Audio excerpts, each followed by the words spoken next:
The chamber is open and full of whispers. October 31st, 1981, Halloween night. Godric's Hollow, a village that doesn't know it's about to become myth. The Potter cottage sits on the edge of the village. Warm light glows from the upstairs window. Inside, James Potter is making his son laugh. Harry, 15 months old, giggles as a stuffed stag transforms into a stuffed dog, then back again. Simple transfiguration, a father's magic. Downstairs, Lily Potter rocks a baby girl, Hermione Granger. 3 weeks in the Potter household, her parents died in a Death Eater attack near Oxford. The Order brought her here. Temporary placement, they said. But Lily already calls her ours. Outside, in the darkness, something breaks. James feels it first. A snap in the air. Like a thread pulled too tight. He freezes. The toy falls from his hand. Lily, fear, immediate. What's wrong? Something just... The Fidelius charm. It's fracturing. Half a mile away, Sirius Black is riding his enchanted motorbike through the night. He's been patrolling, restless, unable to shake the feeling that something is wrong. Then he feels it, the Fidelius, breaking. He's been trained for this. Years as an Auror with James. They taught each other to sense the wards, to feel when magic fails. He doesn't think. He turns the bike, apparates mid-flight. The crack echoes across the village. James is already moving. He grabs his wand from the nightstand, puts Harry in the crib. Stay here, don't come down no matter what you hear. Lily nods, both babies in her arms now. Harry and Hermione, she backs toward the corner of the room. James descends the stairs, wand raised. Heart pounding. The front door explodes inward. Voldemort enters. Tall, pale, red eyes burning in the darkness. He raises his wand. James Potter, step aside. Never. Begins the incantation. Then Sirius apparates into the sitting room. Directly beside James, Voldemort stops. Black. Tom. Sirius's wand is already up. He and James stand shoulder to shoulder. The threshold. 2 Marauders. Combat formation they've practiced 1,000 times. You're both going to die tonight, Voldemort says. Probably, James replies. But not alone, and not without a fight. They duel. It's not a fair fight. Voldemort is beyond them in raw power. Centuries of dark magic. Horcruxes sustaining him. Immortality fueling every curse. But James and Sirius have something he doesn't. Partnership. They move as one unit. James casts from the left, Sirius from the right. Flanking. Distracting. Every spell timed to force Voldemort to choose which threat to counter. He counters both. Effortlessly, blasts James across the room with a bone-breaking hex. Sirius intercepts the follow-up killing curse with a shield charm that shatters under the force. James rises, blood running from his temple, casts again. They hold. Barely, but they hold. Upstairs, Lily hears the battle, the explosions, the crackling energy of curse meeting counter-curse. She understands. They can't win. They're buying time. Time for her to act. She has both babies. Harry in her left arm, Hermione in her right. She sets them in the crib together, side by side. Then she speaks. The Mater Voluntaria, the ancient magic, a mother's willing sacrifice. I claim the right of Mater Voluntaria. I offer my life freely, with full knowledge and intent, for the protection of these children. Harry James Potter. Hermione Jean Granger. By blood, by love, by choice. I name you both. I claim you both. I protect you both. The magic settles, deep, old, unbreakable. Lily stands, places herself between the crib and the door. Waits. Downstairs, Voldemort is finished playing. He casts the killing curse at James. Full force, no mercy. Sirius throws himself in front of James. Physically, his body between his best friend and death. The curse hits Sirius. Throws him backward, he slams into James. Both men crash to the floor. Sirius gasps. The curse didn't kill him. Glanced off. The angle was wrong, but the impact broke ribs. Collapsed a lung. James is pinned beneath him. Stunned. Bleeding. Voldemort steps over them, climbs the stairs. Finds Lily. Move aside, girl. This doesn't have to include you. It includes me. It has always included me. So be it. He casts. The killing curse hits Lily. She falls. Voldemort steps over her body. approaches the crib, 2 babies staring up at him with wide eyes. He raises his wand, points it at Harry. Avada Kedavra, the curse leaves his wand. Green light, death itself. It hits the protection Lily built. Rebounds. Voldemort screams. He turns to Hermione. Desperate, casts again. Avada Kedavra, the protection is there for her too. Lily named her, claimed her. The curse rebounds again. Voldemort's body can't sustain it. 2 reflections, 2 rejections. He unravels. The corporeal form disintegrates. The soul fragment, anchored by Horcruxes, flees. The blast throws everything outward. Walls crack. Windows shatter. The ceiling collapses partially. Then silence. Downstairs, James regains consciousness. Sirius is beside him, coughing blood. Padfoot, stay with me. Every movement agony. Broken bones. Burns. Doesn't matter. He climbs the stairs, finds the nursery, Lily on the floor, gone. He knows before he touches her. The crib. Both babies alive, crying, unharmed. Harry has a cut on his forehead, lightning-shaped, bleeding but shallow. Hermione has a matching mark, mirror image. On her right temple, James lifts them both, one in each arm, holds them close. Sirius appears in the doorway, limping, bleeding, wand raised. James, they're alive, both of them. Lily. James can't speak, just shakes his head. Sirius's face crumples. But he doesn't break down, not yet. Aurora training, compartmentalize, survive first, grieve later. Voldemort, gone, destroyed, I think. The blast, a sound downstairs. Scurrying, both men turn, wands up. A rat, large, missing a toe on the front paw. Peter Pettigrew's animagus form. He's fleeing. Oh no, you don't, Sirius snarls. They move. James sets the babies down gently. Protective charm over the crib. Then pursuit. The chase is 15 seconds long. Peter tries to squeeze through a crack in the wall. Sirius casts. Impedimenta. The rat slows. Caught mid-transformation, stuck between forms. James grabs him, forces the transformation to complete. Peter Pettigrew, human, weeping, terrified. James, Sirius, please. I didn't. You betrayed us, James says. His voice is flat, empty. You gave Voldemort our location. You killed Lily. He would have killed me. He's too strong. I had no choice. Sirius casts. Incarcerus. Ropes bind Peter. Wrists. Ankles. Throat. Tight enough to restrict but not kill. Then Sirius casts again. A spell Peter doesn't recognize. Animagus Suppressio. Peter screams. The magic in his core that allows transformation is ripped away. Severed, he can feel it go. What did you do? Made sure you can't run. Sirius drags Peter to the sitting room, binds him to a chair, gags him with a severing charm that removes sound but leaves breath. Then he returns to James. James is in the nursery, holding both babies again, staring at Lily's body. We need to move, Sirius says quietly. Dumbledore will come. The Ministry, the Order. They'll take the children, put them in separate homes, claim jurisdiction. I won't let them. I know. That's why we leave.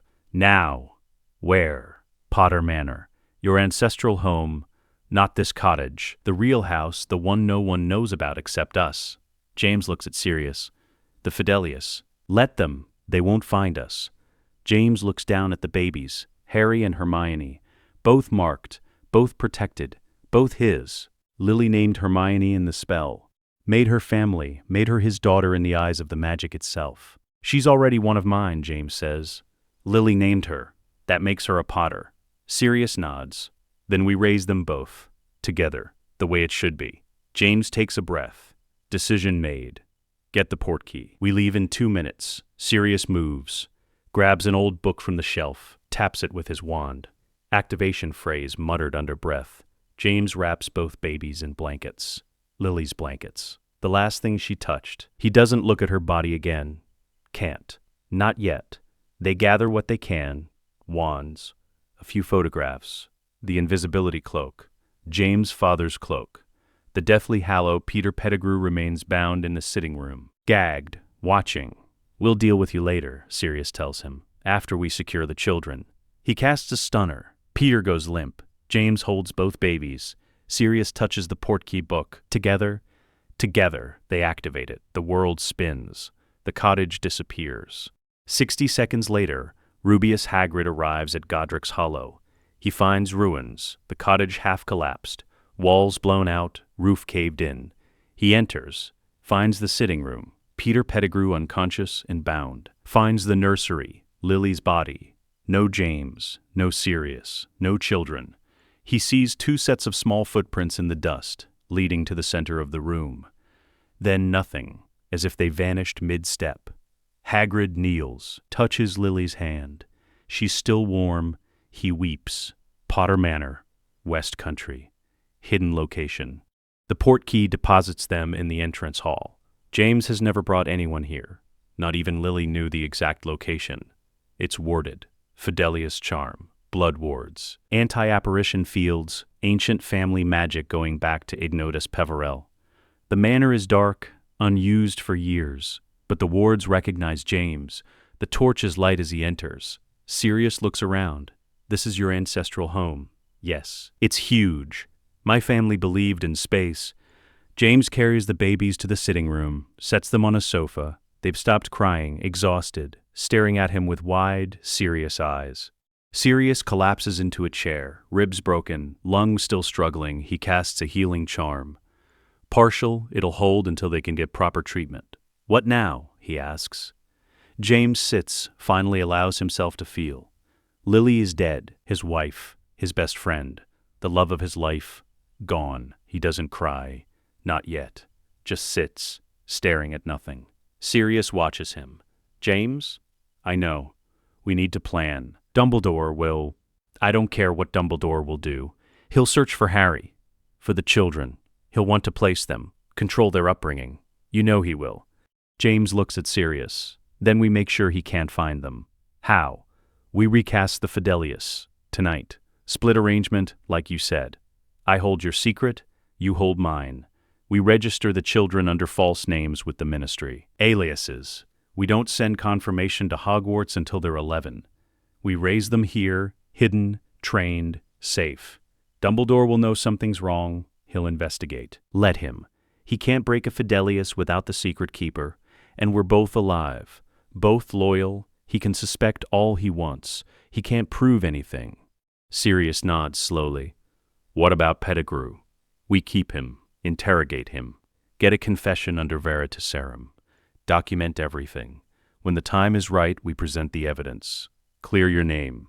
Expose the truth. And until then, we raise these children. We train them. We prepare them for what's coming. You think Voldemort will return? I know he will. Dark wizards who fragment their souls don't die easily. He'll come back, eventually. And when he does, Harry and Hermione will be ready.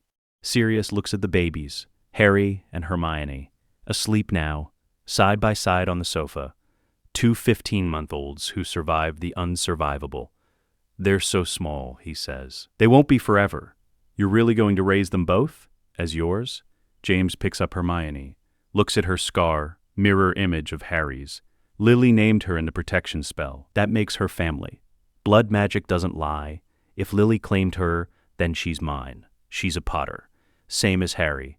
Not yet. Sirius understands. You're going to perform a blood adoption. When she's old enough to understand. When I can explain what it means. But yes, I'll bind her to the Potter line, magically. Completely. That's powerful magic. She deserves it. Lily wanted her protected.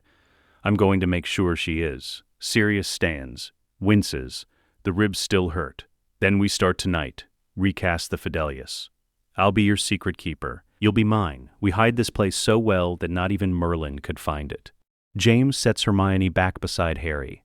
Both sleeping, peaceful. Thank you, Padfoot. For what?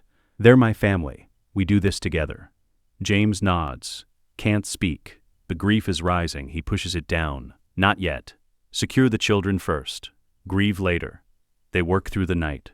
Recasting the Fidelius charm is complex magic. Requires precision, trust, absolute certainty. Sirius stands in the center of the manor's wardroom, speaks the incantation, pours his magic into the structure, becomes the secret keeper for James Potter's location. Then James does the same, becomes the secret keeper for Sirius Black's location. The split arrangement is complete. 2 secrets, 2 keepers.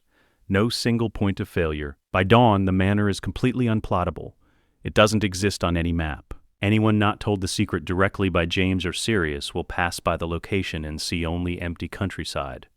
James registers the children with the ministry under false names, aliases he makes up on the spot. The paperwork is filed, official, untraceable to Potter or Granger.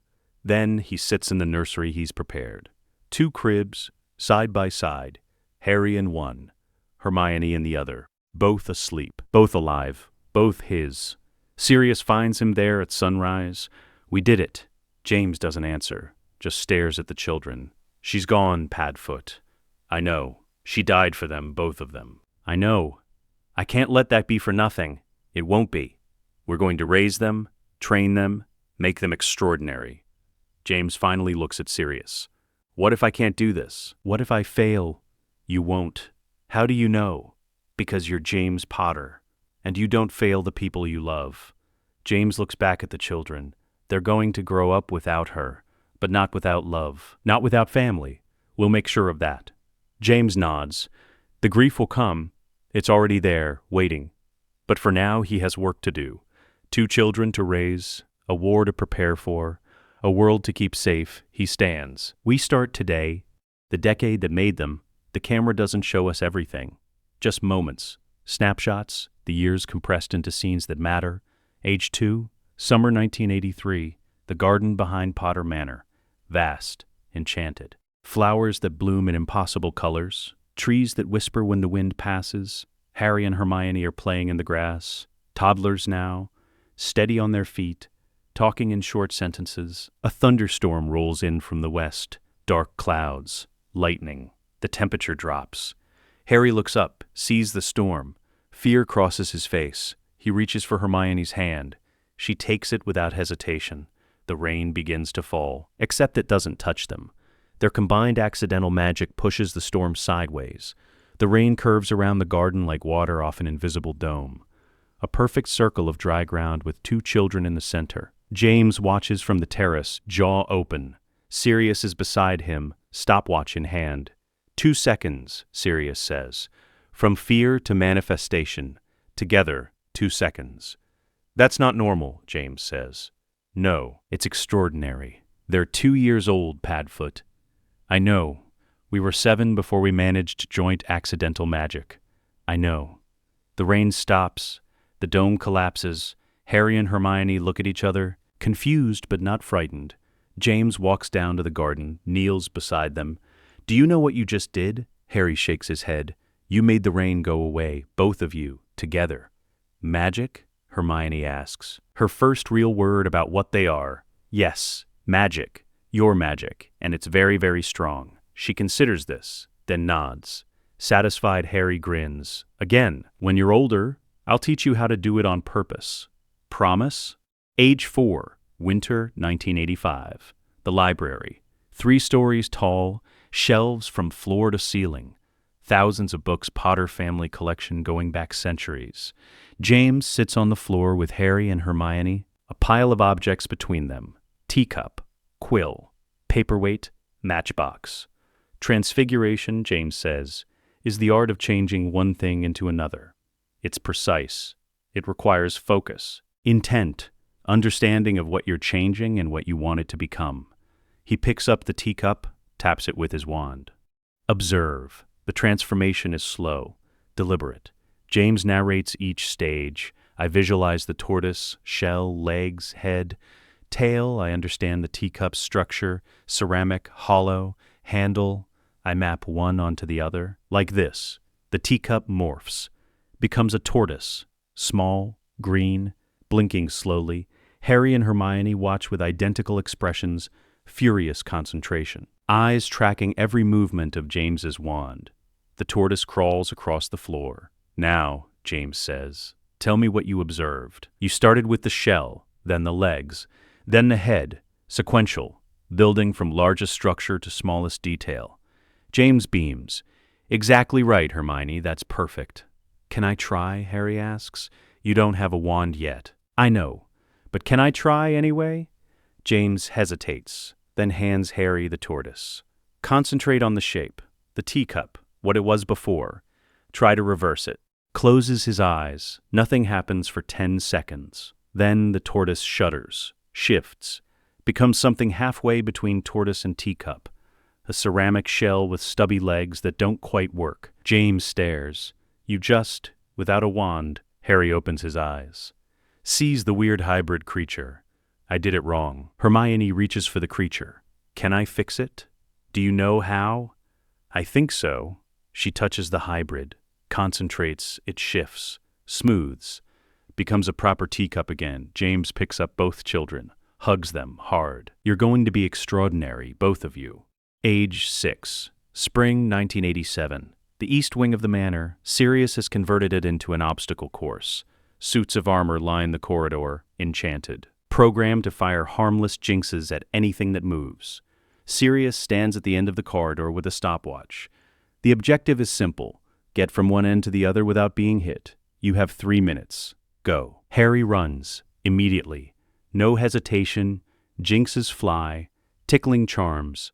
Jellylegs jinx. Rictu sempra. All weakened. Enough to sting but not harm. Harry dives. Rolls. Dodges. Gets hit twice.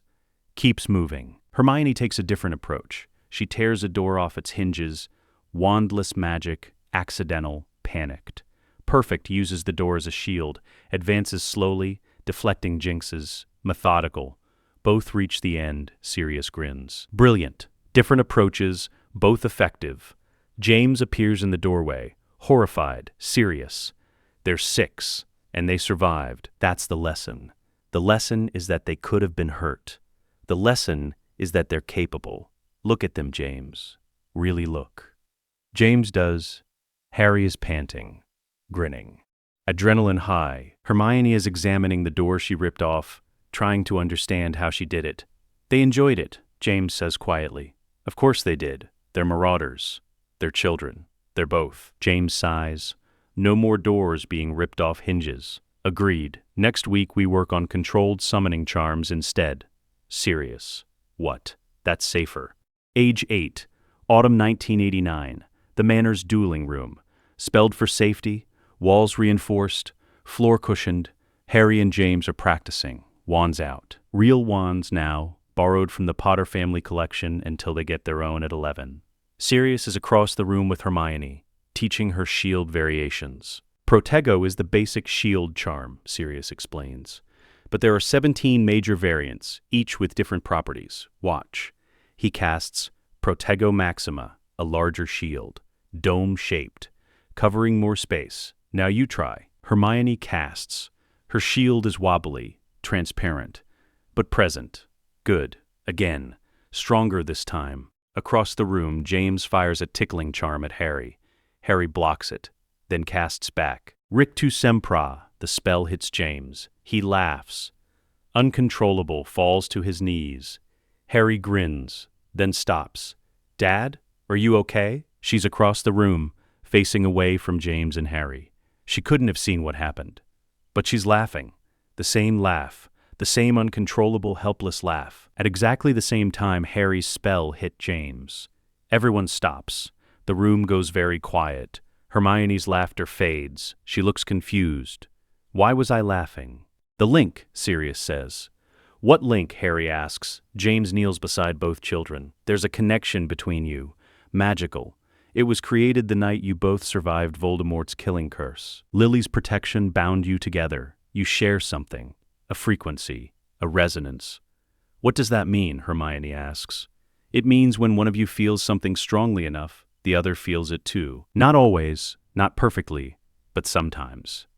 That's why I laughed when Dad got hit? Yes. Harry looks at Hermione. She looks back. That's brilliant, Harry says. Hermione nods. Agreed. Age 9. Summer 1990. The sitting room. Evening, firelight, Remus Lupin is visiting. He comes once a month. Has been since the children were small. James and Sirius never made an issue of the lycanthropy. Never treated Remus as dangerous. Just made sure the basement transformation chamber was ready during full moons. Tonight, Remus sits with Hermione. A stack of books between them, advanced magical theory, far beyond normal 9-year-old level. You've read all of these? Remus asks. Yes, 3 times. And you understood them? Mostly. I have questions about the 3rd chapter of Gamp's Law. The exceptions don't make sense to me. They don't make sense to most adults either. Then how do we know they're correct? That's the right question. We don't know. Not absolutely. Magical law is theory backed by observation. But theory can be wrong. That's why we keep testing. Hermione leans forward. So magic isn't just words and wand movements. No, magic is intent, understanding, relationship with the magical world itself. The spells are tools, but you're the power source, your will, your comprehension. That's what makes magic work. She absorbs this. Then, if I understand something deeply enough, I could do magic without words, without wands? Yes, but it's difficult. It requires absolute clarity of intent. Most wizards never achieve it, but it's possible. It's possible. She nods. Satisfied, returns to her reading. Remus watches her. This small girl with wild hair and Lily's eyes, reading about magical theory with the focus of a scholar 3 times her age. He looks at James. Across the room, playing chess with Harry and Sirius, James meets his eyes, sees the question. Later, after the children are asleep, Remus asks it, "What are you doing to them?" "What do you mean?" Hermione is reading theory texts that 5th years struggle with. "This isn't normal." "I know.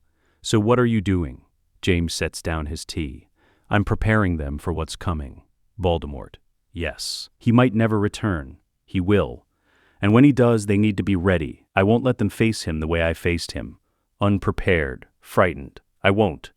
So you're training them to be soldiers." "I'm training them to survive." Remus is quiet, then says, "They're still children, James." "I know, and I love them more than my own life. But love won't stop Voldemort. Preparation will. If Voldemort stays gone, what then? They'll be the most educated, capable, extraordinary children in Britain, and they'll use those skills to make the world better. Either way, they're ready. Age 10, summer 1991. The Manor's ward room, deep in the basement. Ancient stone, runes carved into the walls. James and Sirius stand on opposite sides of a ritual circle. Remus watches from the doorway. Witness, Hermione stands in the center of the circle. 10 years old. Grave. Sirius. "Do you understand what we're about to do?" James asks. "Yes. The vinculum sanguinis. Blood bonding. You're going to make me a Potter. Magically and legally. It's permanent, irreversible. It will change your magical signature.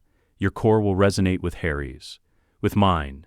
With the Potter family magic going back to Ignotus Peverell." "I understand. Are you certain this is what you want?" She looks at him. This man who has raised her since she was an infant, who taught her magic, read to her at night, held her when she had nightmares about parents she doesn't remember. "You're already my dad." This just makes the magic agree. James's eyes water. He doesn't cry. But it's close. "Okay, let's begin. The ritual is complex, blood from James, blood from Hermione combined in a silver bowl. Sirius casts the binding enchantment, Latin phrases, old magic, the kind that predates the ministry, predates Hogwarts. The blood glows, gold, then white, then settles. The magic shifts. Hermione gasps. Her core resonates, changes frequency, aligns. She is, in every way that matters, a Potter. James steps forward, places a hand on her shoulder. "Welcome to the family. Officially." She hugs him. "Thank you, Dad." Remus wipes his eyes. Sirius grins. "Moony, you're crying." "Shut up, Padfoot." Later, Hermione stands in front of the Potter family crest, mounted on the sitting room wall. 2 wands crossed over a shield. "I already felt like one," she says to Harry. "It's nice that the magic agrees. You've always been my sister, I know, but now it's official." They stand there, 2 10-year-olds, about to turn 11, about to enter Hogwarts, about to enter the world. Age 11, August 1991, the garden. Morning, sunlight filtering through the trees. Harry and Hermione are sparring, real sparring.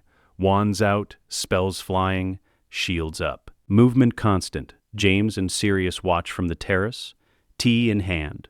Expelliarmus, Harry casts. Hermione blocks. Protego, then counters. Stupefy, Harry sidesteps. The spell misses by inches. He grins, casts back. Petrificus totalis. Hermione conjures a physical shield, a wall of stone from the garden path. The spell hits the stone instead of her. They're laughing. Both of them. This is fun for them. James watches. We did good. Yeah, Sirius says. We did. They could duel most adult wizards to a standstill. I know. They're 11. I know. Dumbledore is going to lose his mind when he sees them. Sirius grins. I'm counting on it. In the garden, Hermione casts a Lumos variant that has no incantation, just will. Light erupts from her wand, rainbow traces in the air. Lingering, Harry tries to copy it. His light is white. Pure. Blinding. They compare, laughing, adjusting, improving. They're going to change the world, James says, or burn it down trying. Maybe both. Sirius raises his tea. To the Marauder heirs. To our kids. They drink. Watch the children, the morning light, the magic in the air. 1 month until Hogwarts. 1 month until everything changes. Summer 1990. Harry's 9th birthday. The celebration starts in the garden. Cake, candles, presents wrapped in brown paper. Remus is there, he always is for birthdays. Brings books, always books. Harry unwraps them. Grins. Advanced defensive theory. Thanks, Mooney. You'll need it. Hermione gets her own stack. A history of magical innovation. Oh, this is brilliant. The afternoon passes. Laughter. Games. Sirius teaching them a prank that involves transfiguring garden gnomes into tiny dragons. But as evening approaches, James and Sirius exchange glances. Time? Sirius asks quietly. James nods. They gather in the library. The 4 of them. James, Sirius, Harry, Hermione. The door closes. Locking charms activate. James sits. We need to talk. About something important. Harry and Hermione go still. They know this tone. Sirius. Adult. You're 9 now, James continues. Old enough to understand. We've been preparing you. Training you. But we haven't told you why. Voldemort, Harry says simply. James blinks. You knew? We guessed. You don't train children the way you've trained us unless there's a threat. And the only threat big enough is him.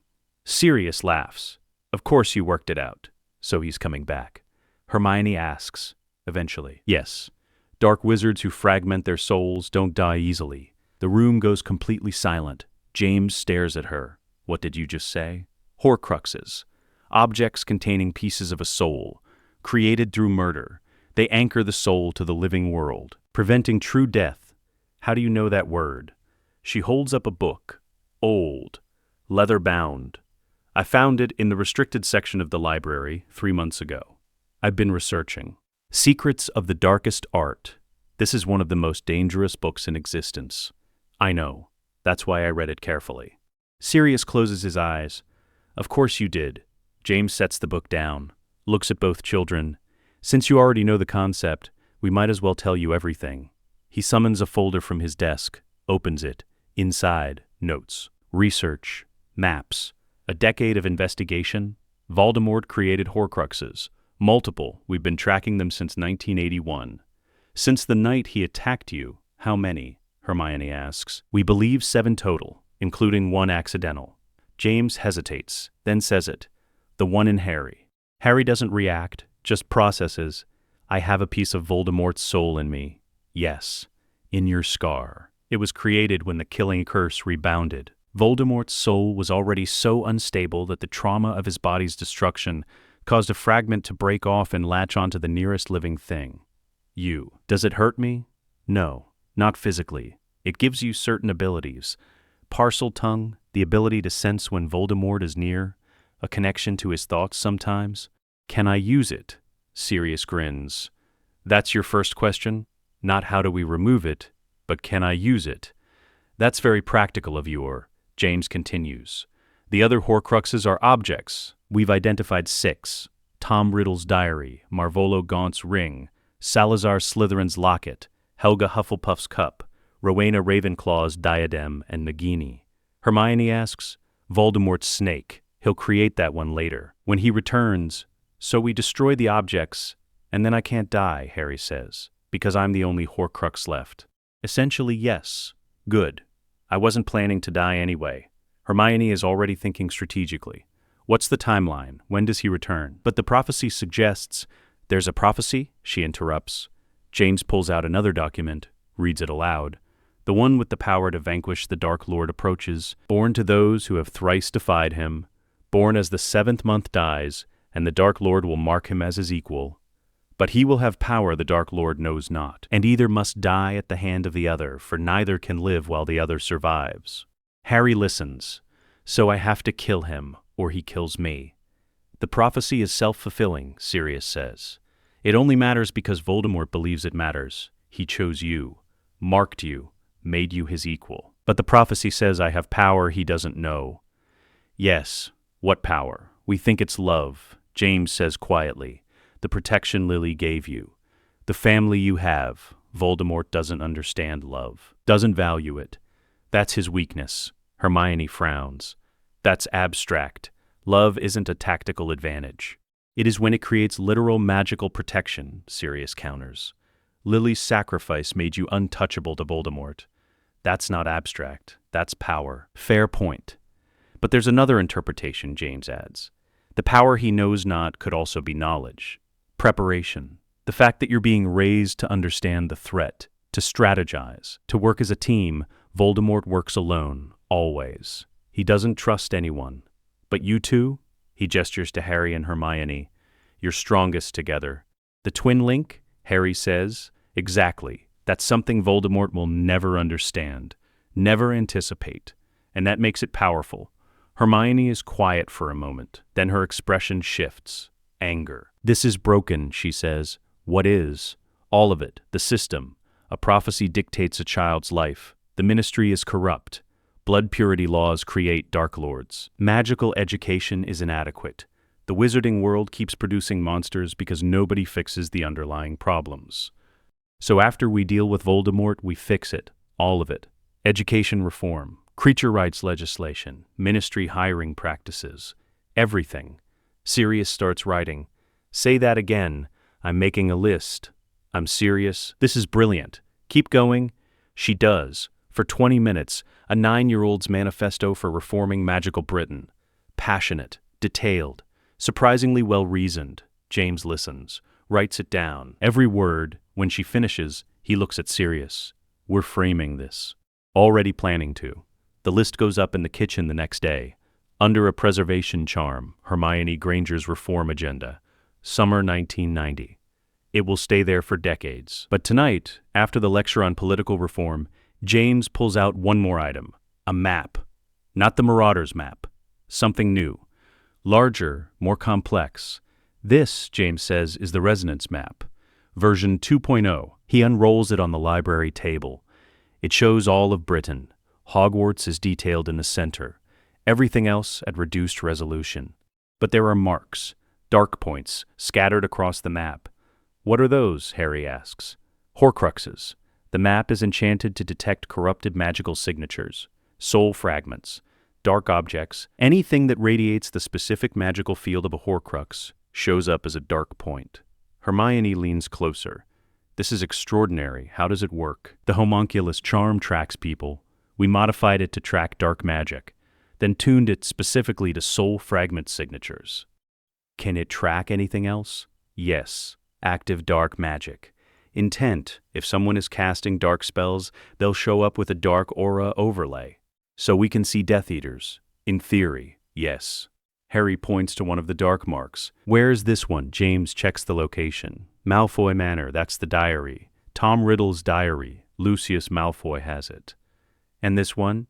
Gringotts. The Lestrange Vault, that's the cup. This one? Hogwarts. Room of Requirement, the diadem. Hermione traces the marks. You've already found them all. Most of them. The ring is in Little Hangleton. The locket is in a cave. We know the locations, now we just need the timing. When do we destroy them? Harry asks. When you're ready. When we're all ready. This isn't a desperate quest. It's a coordinated operation we plan. We prepare, we execute perfectly. Sirius hands them a smaller map. Duplicate of the master. This is yours, synchronized with the main map. Carry it. Learn it. By the time you're 14, you'll know exactly where every Horcrux is and how to destroy it. Harry and Hermione take the map, study it, memorize the patterns. "We're going to win," Harry says quietly. "Yes," James agrees. "We are." They spend the rest of Harry's birthday plotting. 4 people around a table, maps spread across the floor, candles burning low, a family portrait in strategy and love. By midnight, they're asleep. All 4 of them, sprawled across the library floor. Remus finds them in the morning, covers them with blankets, doesn't wake them, just smiles. This is what victory looks like before it happens. September 1st, 1991. King's Cross Station. Platform 9 3/4. The platform is chaos. Families. Trunks. Owls hooting. Children shouting. Parents crying. Normal. Ordinary. Annual ritual. Then the crowd parts. Not because anyone casts anything. It parts the way crowds part for certainty, for presence, for something that shouldn't be there but is. James Potter walks onto platform 9 3/4. 10 years dead, according to legend. He's wearing a gray traveling cloak. His trunk floats behind him. Casual magic, no wand visible. Beside him, a boy who has his face, his walk, his confidence, dark messy hair, green eyes behind glasses, lightning bolt scar barely visible under his fringe. Harry Potter, the boy who lived. And beside Harry, a girl with wild brown hair and sharp brown eyes, reading a book while navigating through the crowd without looking up, never stumbling, never colliding. Hermione Granger, the girl who survived. Behind them all, Sirius Black, who was supposed to be in Azkaban, grinning with the particular delight of a man who has been waiting a decade for exactly this moment. The platform goes silent, complete, total. Silence, the kind that only happens a handful of times in history. Everyone stares. Then everyone starts talking at once. Is that unbothered? They've been prepared for this. Sirius waves at a few people. "Hello, Mrs. Bones. Lovely day, isn't it? Mr. Fawcett, your son's grown. Morning, Kingsley." A tall black Auror standing near the barrier blinks. "Sirius Black, you're supposed to be dead, imprisoned, guilty? I'm none of those things. There was a trial. Well, there will be a trial. It's complicated. We'll send you the paperwork." They reach the Hogwarts Express, the scarlet engine gleaming. James kneels beside Harry and Hermione. "Remember what we talked about. Don't show off," Harry says. "Make friends," Hermione adds. "Stay together. Watch each other's backs. And if anyone asks questions, tell the truth," they say in unison. "We were raised by you, trained by Sirius, loved by family." "We know," Hermione says. "We love you too, Dad," Harry adds. They board the train, find a compartment, sit by the window. Outside, James and Sirius stand on the platform, and then he appears. Albus Dumbledore. He's always there on September 1st. Always tradition. He walks toward James. The crowd parts again. Different energy this time. Respect. Caution. They face each other for the first time in 10 years. James, headmaster, silence, measuring, assessing. Then Dumbledore smiles. Genuine, warm. "I'm glad you're alive. I would have liked to be told." James nods. "I know. I'm sorry for the deception. I'm not sorry for the reason." "Which was?" Dumbledore's smile fades slightly. "You thought I would harm them. I thought you would control them, shape them for a war you believed was coming. I wanted them to have a childhood first. And instead you trained them yourself. Yes, to fight, to survive. Is there a difference? There is when the training is built on love instead of necessity. You don't trust me. I trust you to do what you believe is right. I don't always agree with what you believe is right. Fair enough." Dumbledore glances at the train. Harry and Hermione visible through the window. Watching this conversation, they're extraordinary. I can feel it from here. Dangerous too, I suspect. Only to people who threaten them. Let us hope it doesn't come to that. Let us hope. They stand in silence for a moment. Then Dumbledore extends his hand. James takes it. An understanding reached, not friendship, not alliance, but acknowledgement. Two men who both did what they thought was right and ended up in different places. "I'll keep them safe at Hogwarts," Dumbledore says. "I know you will, because if you don't, I'll tear the castle apart." Dumbledore chuckles. "Ah, there's the James I remember. Loyal to a fault. Not a fault, a strength." The train whistle blows. final boarding. James steps back, watches as the train begins to move. Harry and Hermione wave from the window. He waves back. Sirius appears at his shoulder. That went well. He's Dumbledore. But he can't prove anything, and he can't control them. That's what matters. The train disappears around the bend. James stands on the platform, surrounded by whispering families, ignoring them all. They're going to be fine, Sirius says. I know, so why do you look worried? Because they're still my children, and I'm sending them into a world that tried to kill them once already. Sirius grips his shoulder, and they survived. Because of Lily. Because of you. Because they're extraordinary. Trust that. James nods, takes a breath. Let's go home. They apparate. The platform empties. The legend of the dead man walking spreads through magical Britain in hours. On the train, Harry and Hermione sit in their compartment.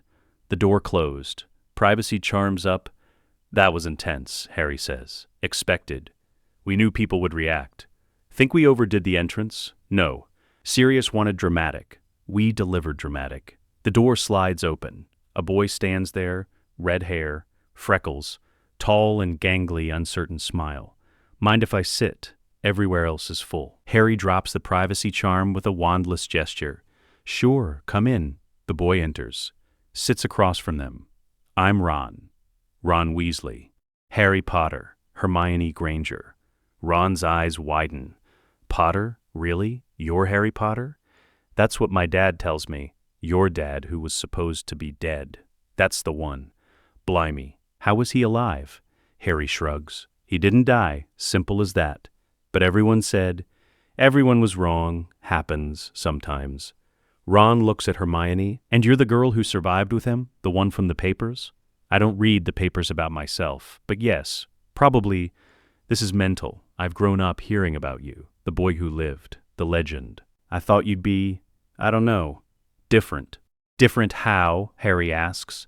More tragic, orphaned, haunted? I don't know. You seem normal. I had a good childhood. That helps.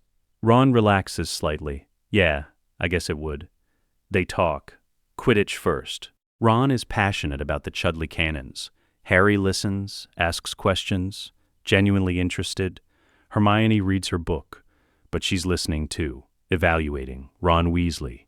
Good heart.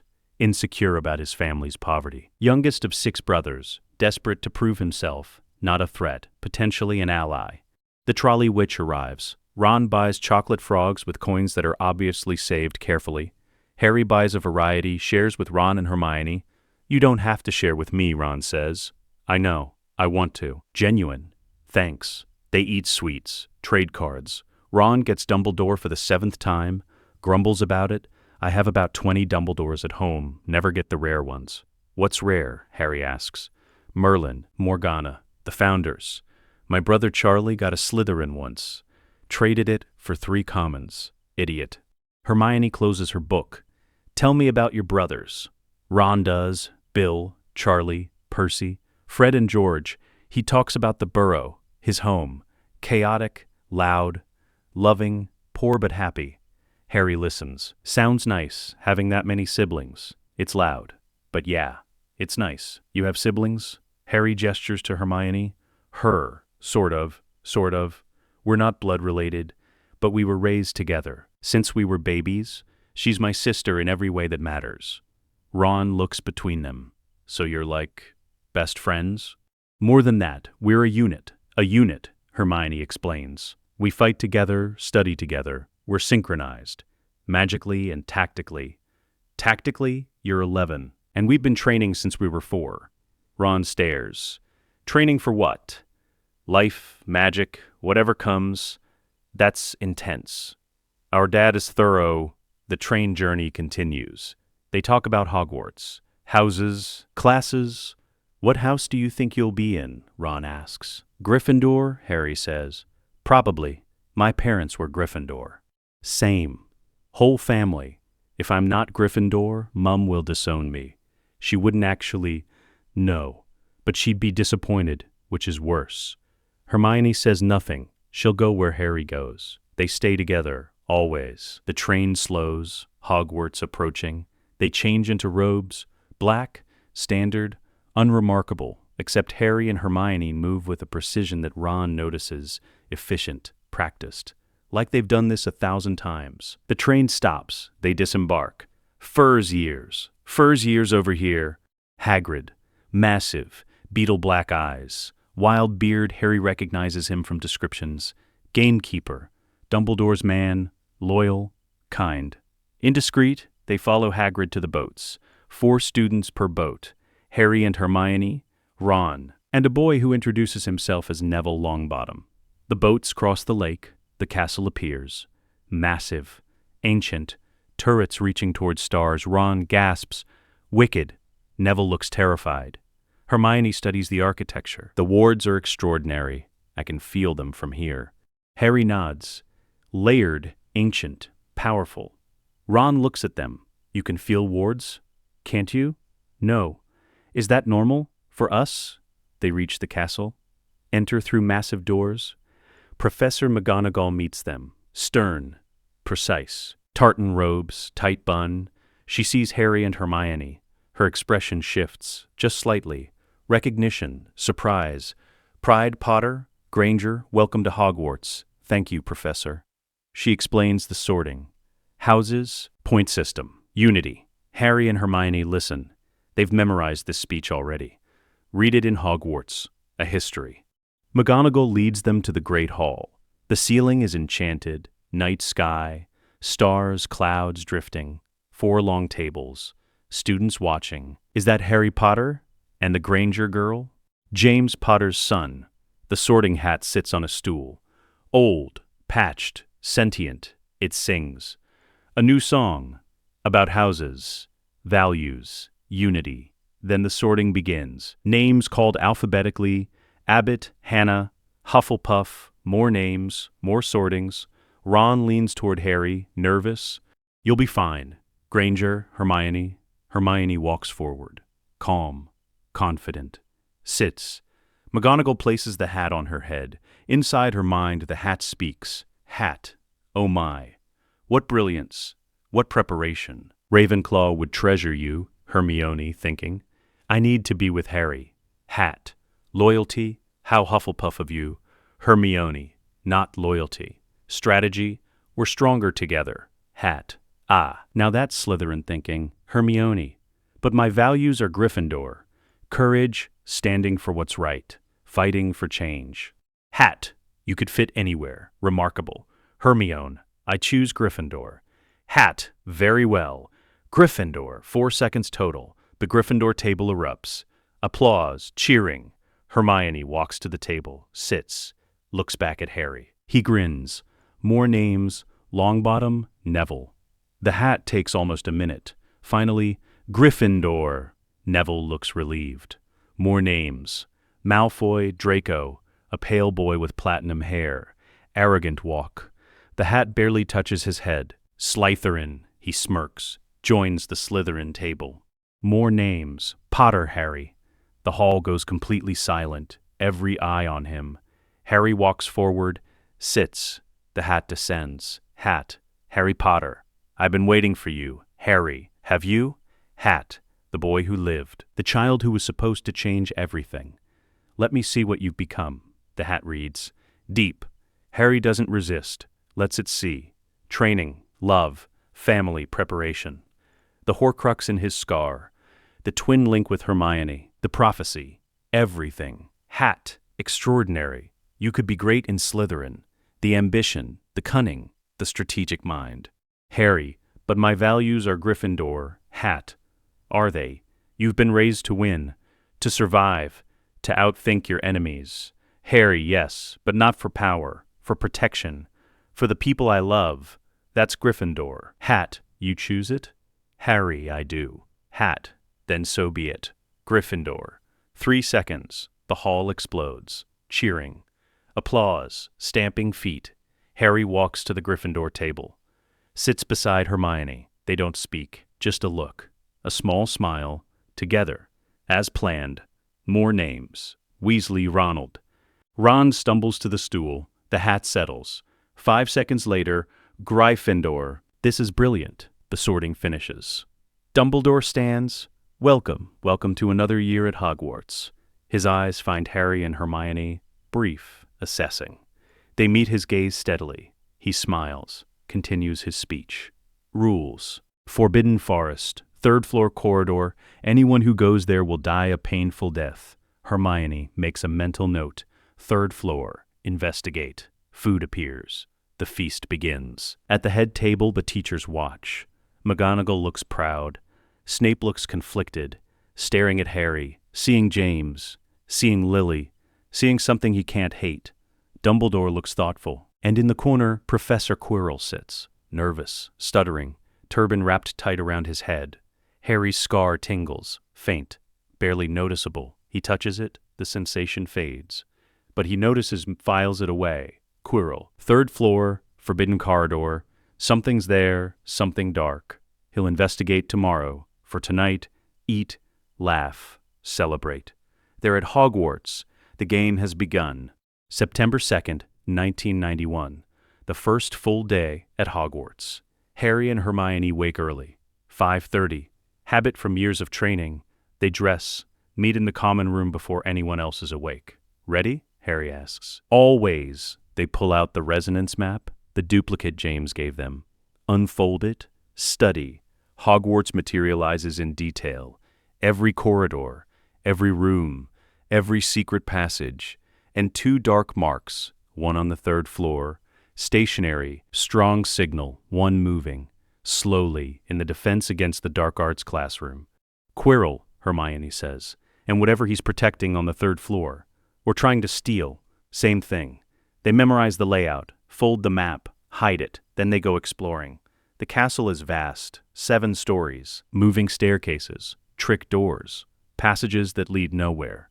But Harry and Hermione have been studying Hogwarts, a history since they were 7. They know the theoretical layout. Now they learn the practical. By breakfast, they've mapped the first 3 floors. Ron finds them in the Great Hall. Where were you? I woke up and you were gone. Exploring, Harry says. Without me, you could have woken me. We'll take you next time. Ron grumbles, but he's mollified. Classes begin. Transfiguration with McGonagall. She demonstrates turning a match into a needle. Hermione succeeds on the first try. Harry on the second. McGonagall's eyebrows rise. Remarkable. 5 points each to Gryffindor. The other students stare. Charms with Flitwick. Levitation, Wingardium Leviosa. Both Harry and Hermione float their feathers perfectly. Controlled. Precise. Flitwick claps. Excellent. 10 points to Gryffindor. They're first years, but they cast like 5th years. How is that possible? In the afternoon, defense against the dark arts. Professor Quirrell's classroom smells wrong. Garlic. Something else underneath.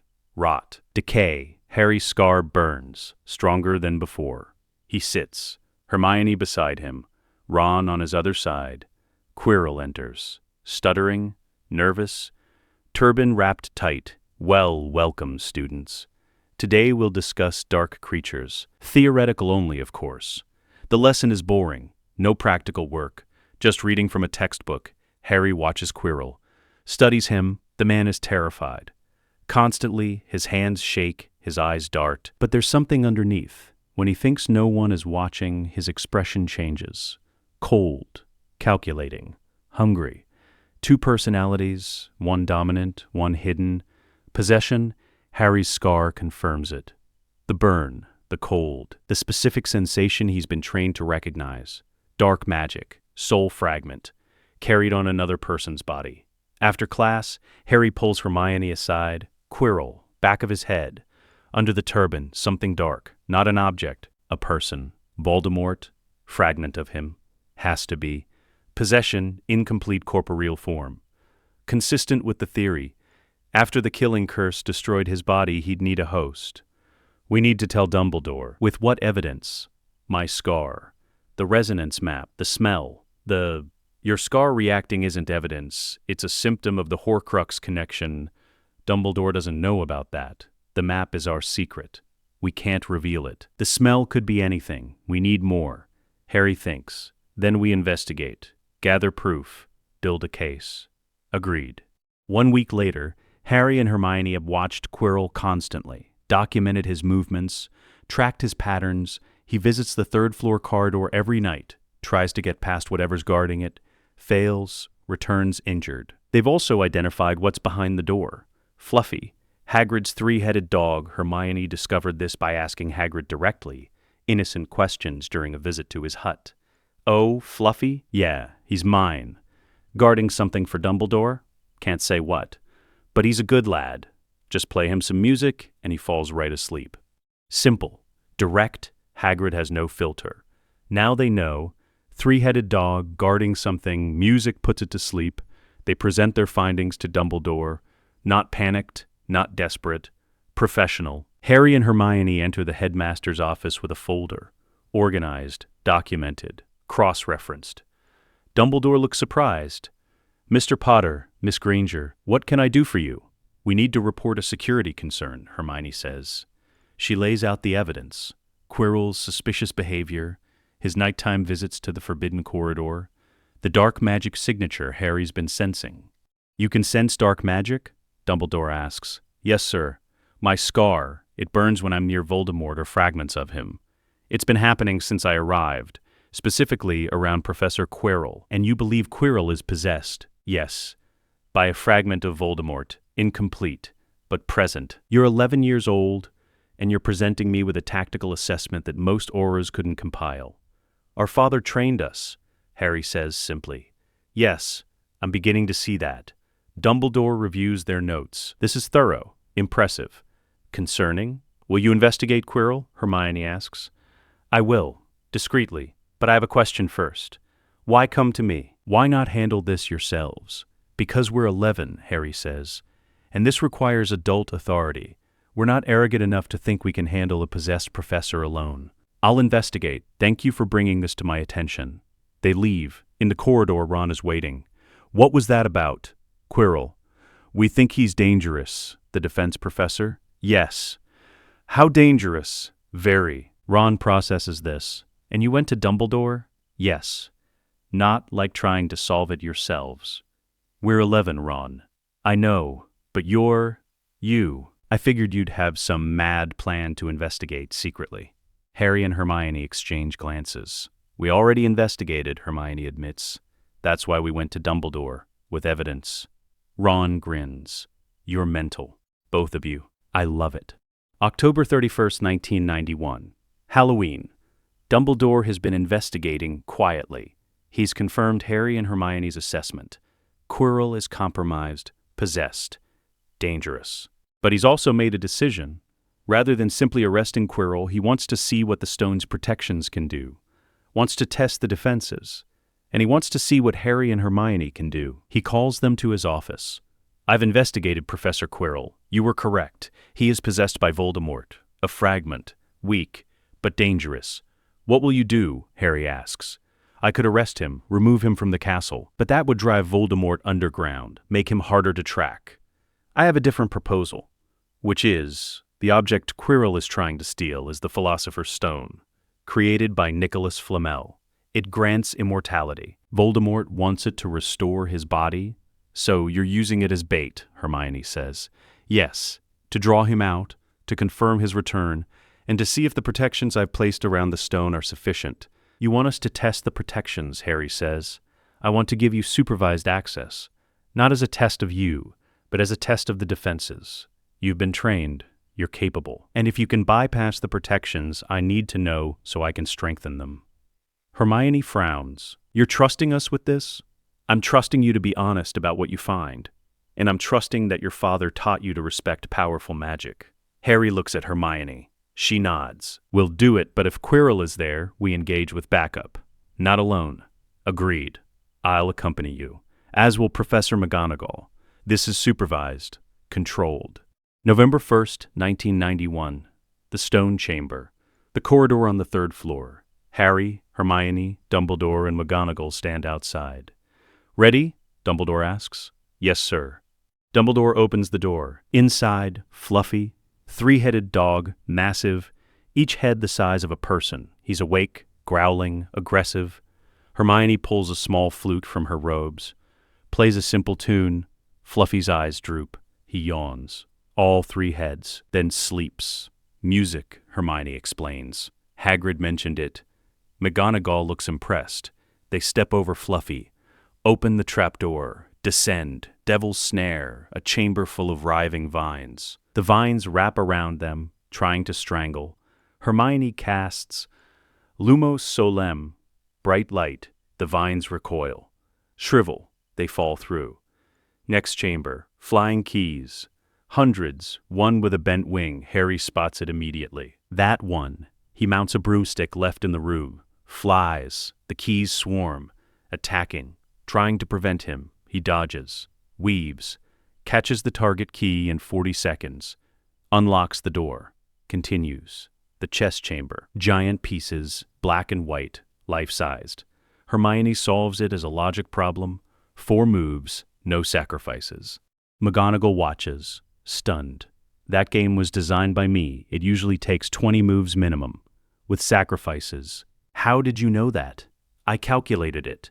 They cross the board. Continue. The troll chamber. The troll is already unconscious. Someone's been here before. Quirrell, Harry says. They move quickly now. Final chamber. The mirror of Arised. Quirrell is there, facing the mirror. Frustrated. I see myself presenting the stone to my master, but I cannot retrieve it. Dumbledore and McGonagall step forward. Wands raised. Quirrell spins. Sees them. Panics. Then his expression changes. Cold. Calculating. Not Quirrell's expression. Someone else's. Let me speak to him. Voldemort. Harry's scar explodes with pain. He gasps. Drops to one knee. Hermione supports him. Harry. Voldemort's face speaks. Harry Potter, we meet at last. Not for long, Dumbledore says. Tom. Release Quirrell. You're finished here. I'm never finished, Albus. I'm eternal. You're a fragment, weak, desperate, temporary. But I will return. Quirrell lunges toward Harry, trying to grab him, trying to take him hostage. Harry sidesteps. Years of training. Sirius's drills. Hermione's shield is already up. Protego. Quirrell hits the shield. Screams. His hand burns. Smoke. Flesh charring. The boy's protection, Voldemort shrieks. Lily Potter's magic. He cannot be touched. Quirrell stumbles. The possession unravels. Voldemort can't sustain it through the pain. The wraith form tears free. Screams. Flees. Passes through the walls, gone. Quirrell collapses, convulsing. Dead. The possession burned him out. The chamber is silent. McGonagall kneels beside Quirrell, checks for a pulse, shakes her head. Dumbledore looks at Harry and Hermione. Are you hurt? The protections are sound. You bypass them through skill, not force. That tells me they're effective against brute strength, but vulnerable to intelligence.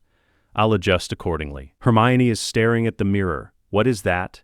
The mirror of Erised. It shows your deepest desire, but it's also the final protection. Only someone who wants to find the stone but not use it can retrieve it. Anyone else sees themselves using it but cannot take it. Clever. Thank you. They return to the surface. Dumbledore seals the corridor. Quirrell's body is taken away. Official story. Heart attack. Tragic. No mention of possession. Harry and Hermione return to Gryffindor Tower. Ron is waiting. What happened? We went through the protections. Found Quirrell. He was possessed by Voldemort. It didn't go well for him. Is Voldemort dead? No. He fled. Wraith form. Still out there. But you're okay?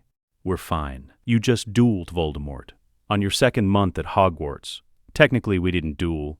We just didn't let him grab Harry. That's insane. It's Tuesday, Harry says. Later that night, the common room is empty. Harry and Hermione sit by the fire. We should write to Dad, Harry says. Already did, sent an owl an hour ago. What did you tell him? Everything. Quirrell, Voldemort, the stone, the mirror. He's going to be furious. He's going to be proud. The next morning, an owl arrives. A letter from James. Harry and Hermione, Dumbledore sent me his own report. You handled yourselves brilliantly. I'm proud, but also terrified. You're 11. Please stop dueling Dark Lords. Love, Dad P.S. Sirius says, excellent work. Keep it up. Ignore him. Don't keep it up. Be children for a while longer. Harry and Hermione grin. We can be children, Harry says. We're just very well-trained children. Agreed. The year continues. Normal classes, Quidditch, friends, laughter. But underneath, preparation, training, waiting. Voldemort is still out there, and the real war hasn't even begun. September 1st, 1992. Diagon Alley. Lucius Malfoy moves through the crowd at Flourish and Blots. Smooth, practiced, arrogant. In his robes, a diary. Black leather. Cursed. A Horcrux. He's been waiting for this moment, the perfect opportunity to plant Voldemort's weapon inside Hogwarts. He spots his target. Ginny Weasley, 11 years old. First year. Naive, he drops the diary into her cauldron. Subtle. No one notices, except someone does. Across the shop, Harry Potter is buying his second-year textbooks. The resonance map in his pocket pulses. Warning. Dark magic. Soul fragment. Mobile, juvenile host. He pulls out the map. Checks. A dark point. Moving. In Ginny Weasley's cauldron. Hermione, he says quietly. She's beside him immediately. Looks at the map. Horcrux. The diary. Has to be. Who planted it? Harry scans the crowd. Sees Lucius Malfoy walking away. Smirking. Malfoy. Lucius. Just left. We need to retrieve it. Before Ginny leaves the shop. They move. Casual. Don't attract attention. Approach Ginny's cauldron while she's browsing. Hermione casts a subtle summoning charm. Wandless. The diary lifts slightly, but Ginny turns.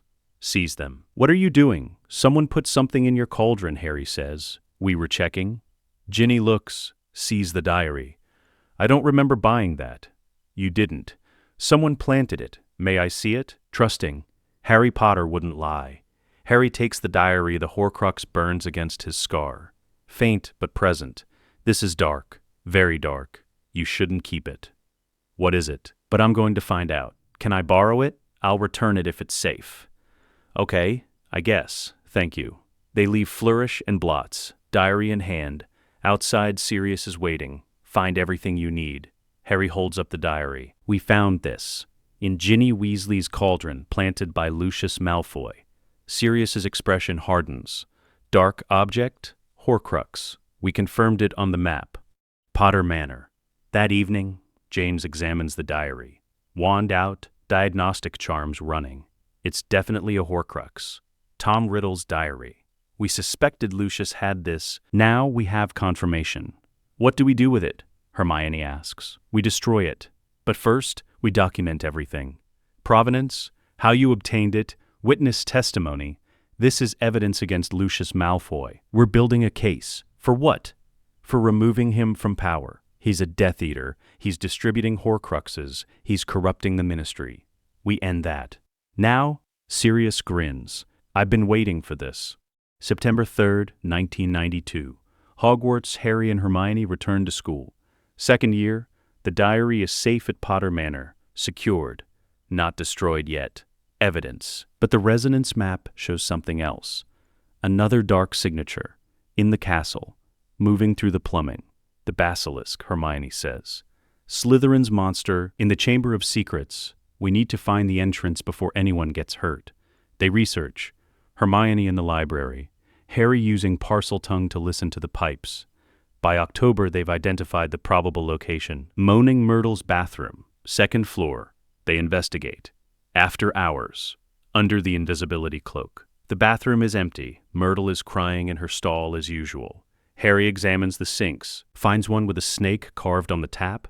Here, he speaks Parseltongue. Open. The sink moves. Slides aside. Reveals a pipe. Massive. That's the entrance, Hermione says. Should we go in now?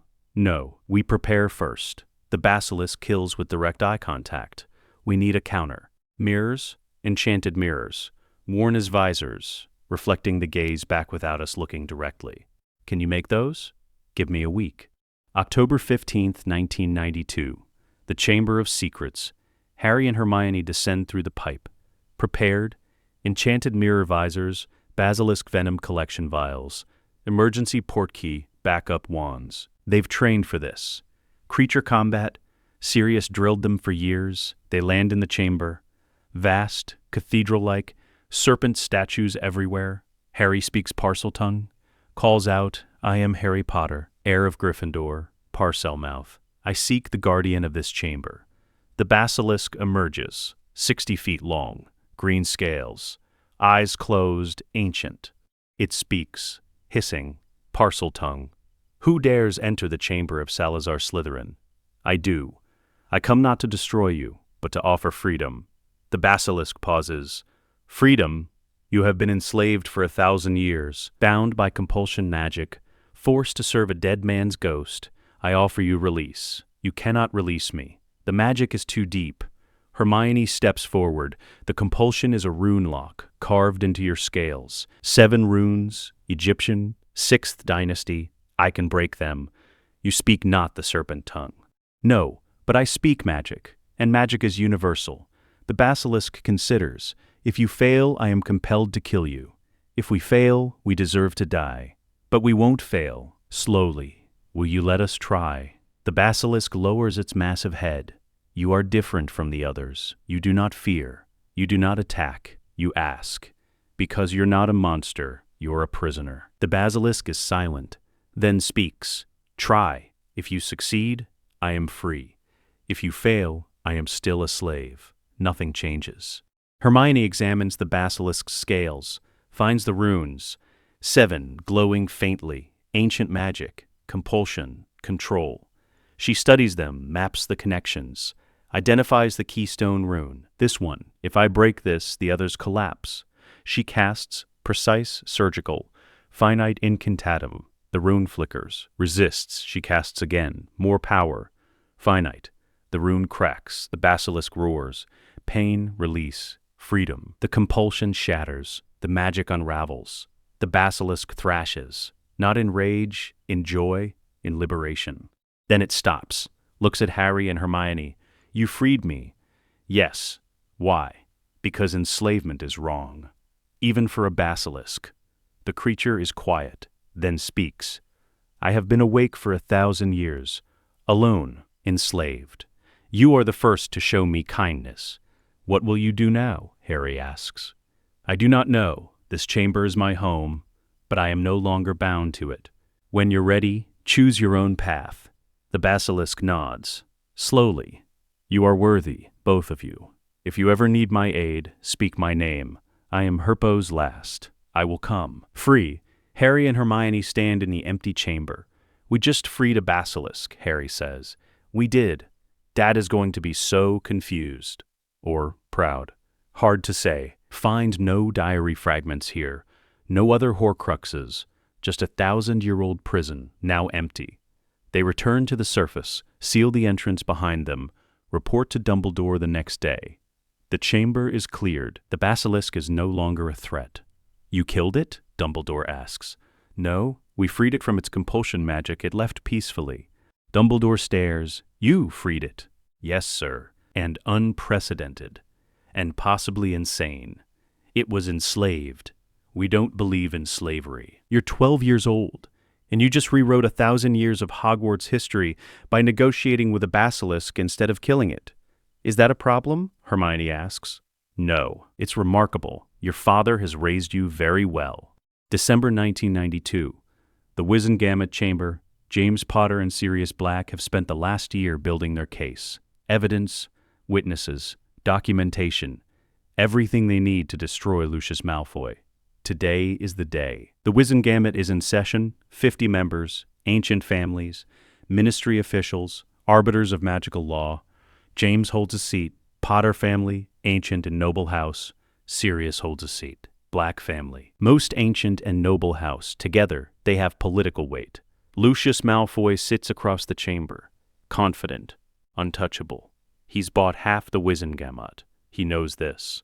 Cornelius Fudge presides, Minister of Magic, pompous, easily influenced. James stands. I call for a motion of censure against Lucius Malfoy. On what grounds? Death Eater activity, financial corruption, illegal possession and distribution of Class A banned dark objects. Lucius laughs. This is absurd. I was acquitted after the war. The imperious defense was accepted. The imperious defense was a lie, Sirius says, standing. And we have proof. James presents the evidence. Methodically. Precisely. First, witness testimony. Peter Pettigrew. Captured, interrogated under Veritaserum. He identified 17 Death Eaters who were not under Imperius, who joined willingly, who lied to escape Azkaban. Lucius Malfoy is on that list. Lucius's smile fades. Second, financial records. Malfoy family finances show regular payments to known dark wizards. Ongoing. Post-war, this money-funded recruitment, bribery, continued Death Eater activity. Fudge shifts uncomfortably. Those records are private. Those records were obtained legally through a Gringotts audit warrant, signed by 3 Wizengamot members, all above board. Third, the diary. Tom Riddle's diary. A Horcrux, a piece of Voldemort's soul, planted by Lucius Malfoy in the belongings of an 11-year-old girl, Ginny Weasley, witnessed by my children, Harry Potter and Hermione Granger. They retrieved the object, secured it, documented the chain of custody. The chamber erupts, shouting, denial, shock. Lucius stands. This is a fabrication. The Potter boy lies. My son doesn't lie, James says. Cold. Dangerous. And we have the Horcrux, examined by Dumbledore, confirmed as Voldemort's creation. Your magical signature is on it, from when you handled it. We also have testimony from Hogwarts staff, incidents of you bribing officials, threatening families, manipulating school policy. You've been removed as a Hogwarts governor twice. You bought your way back both times. Fudge tries to intervene. Surely we can discuss this privately. James reads from a parchment. I'm reading your own published speech, Minister. From 1982. Quote, Death Eater accountability is paramount. We must root out corruption wherever it hides. No family name, no amount of gold can shield the guilty from justice. End quote. Do you stand by those words? Fudge goes silent, because if you do, then you support this motion.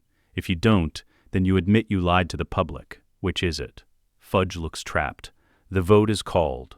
32 in favor, 15 against. 3 abstentions, the motion passes. Lucius Malfoy is stripped of his Hogwarts board governorship, removed from his ministry advisory positions, placed under Wizengamot supervision. He's not imprisoned, not yet. The evidence isn't quite enough for a full criminal trial, but he's defanged, powerless, humiliated. As he leaves the chamber, he passes James and Sirius.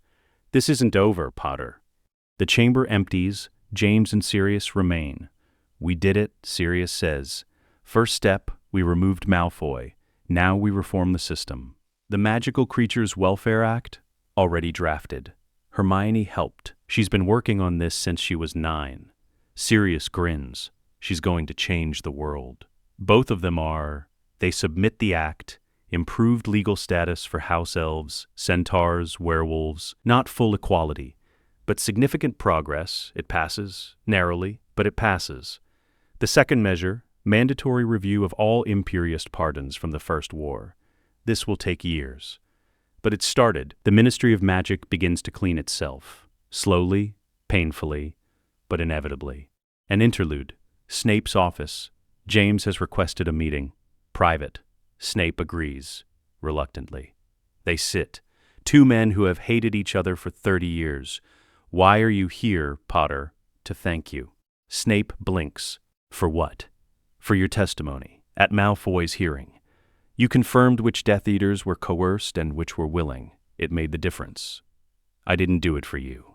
I know. You did it for Lily, for what she would have wanted.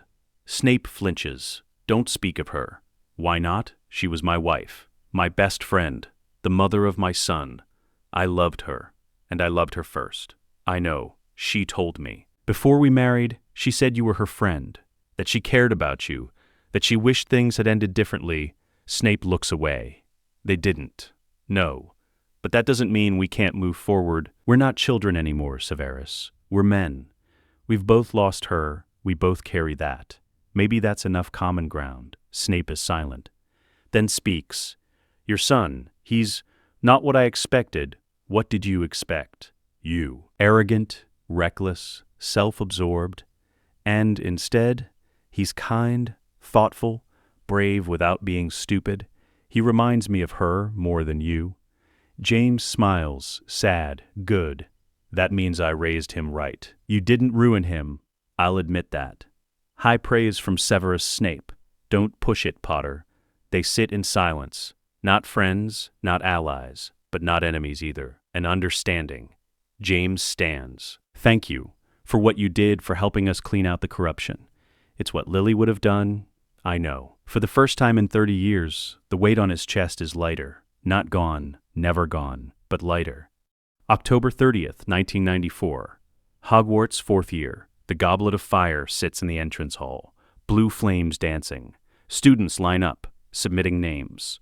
Hoping to be chosen, Harry and Hermione are 14. Too young, the age restriction is 17. They watch from the stairs. We should enter, Harry says. We're underage. The goblet selects based on magical capability, not age. The restriction is artificial. Political. Dumbledore won't allow it. Then we convince him. That evening, Dumbledore's office. Harry and Hermione present their case. The Triwizard Tournament is a competition of magical skill. Harry argues. The age restriction artificially limits who can compete. It assumes that age equals capability. But magic doesn't work that way. You're 14, Dumbledore says. We're also more trained than most 7th years. You know this. You've seen what we can do. The tasks are dangerous. We faced Voldemort twice. We've cleared the Chamber of Secrets. We've dueled Death Eaters. What's more dangerous than that? Dumbledore sits back. You make a compelling argument. 20 pages. Legal analysis, magical precedent.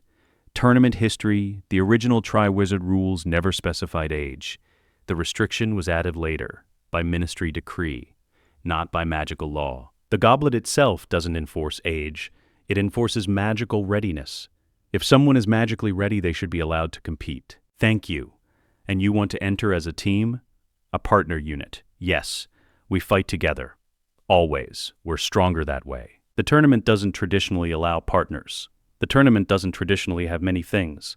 It hasn't been held in 2 centuries. Adaptation. The magical world should encourage cooperation, not just individual glory.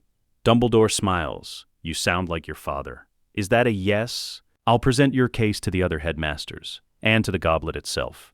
If the goblet accepts you despite your age, then I won't object. Fair. The goblet flares, accepts. October 31st, 1994. The selection, the Great Hall is packed. Students, staff, guests from Durmstrang and Beauxbatons. The Goblet of Fire glows, spits out names. Victor Crumb, Durmstrang. Applause. The famous seeker stands. Confident. Fleur de Lacour.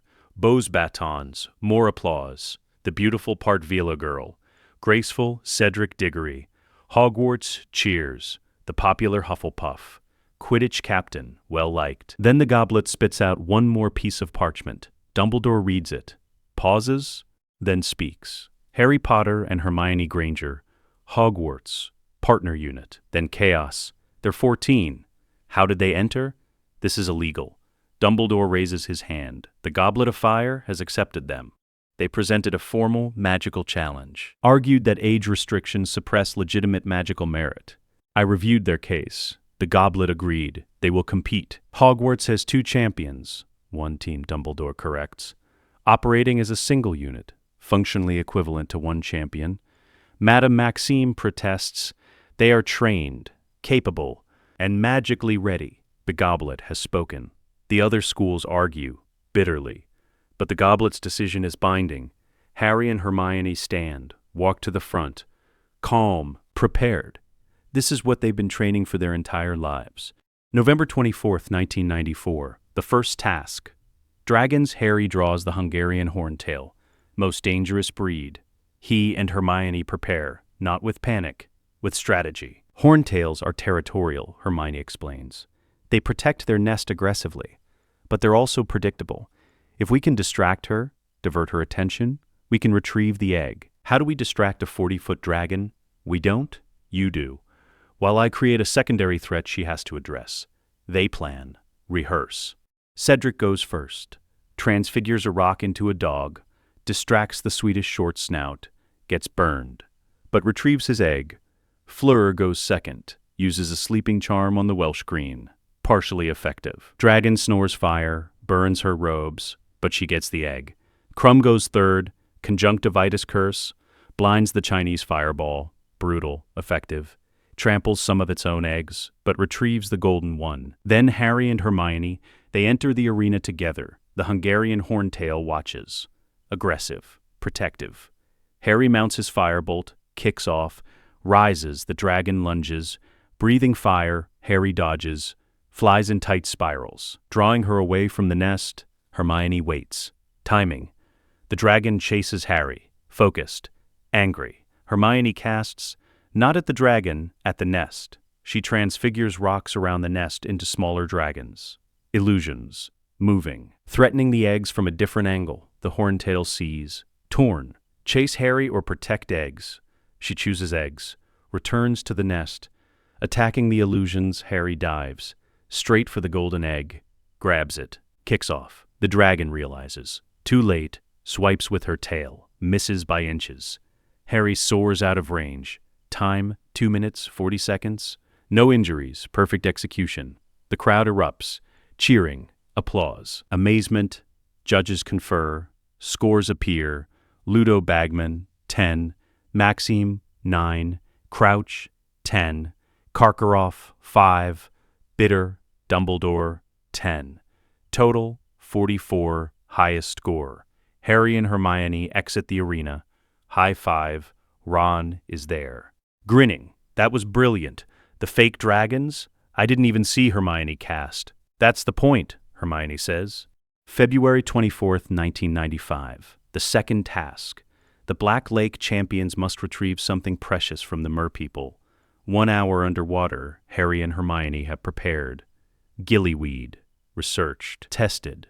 But they also planned for contingencies. The task begins. All champions dive. Harry and Hermione swim together.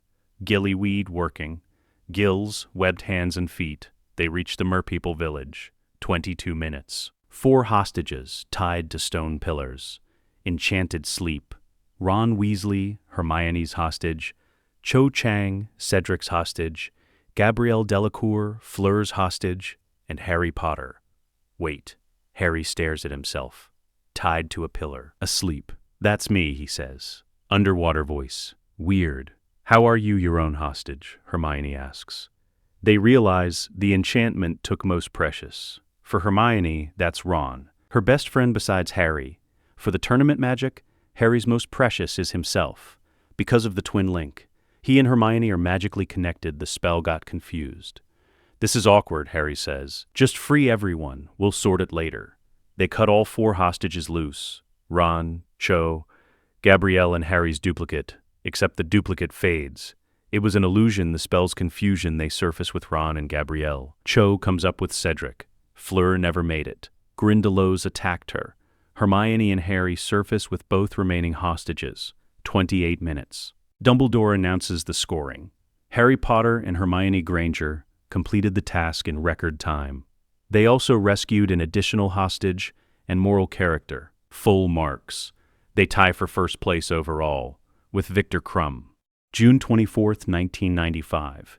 The third task. The maze. Massive, magical, dangerous. Obstacles inside. Creatures, enchantments. The Triwizard Cup at the center. First to touch it wins.